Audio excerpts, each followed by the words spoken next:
Hôm nay voi tiếp tục ngậm kẹo, nút kẹo. Ngân này em là còn đang bơ ngỡ. Thì ngọt ngọt thơm thơm, hôm nay quá ngon, có hơi mùi sữa đậm đà.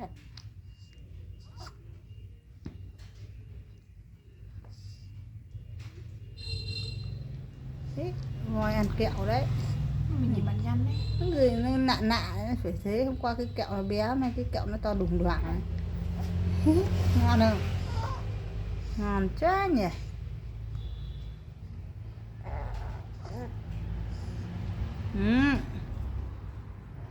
Nên là cái kẹo này nó không mịn, kẹo kia nó mịn, nó trơn, nó nhỏ nhỏ.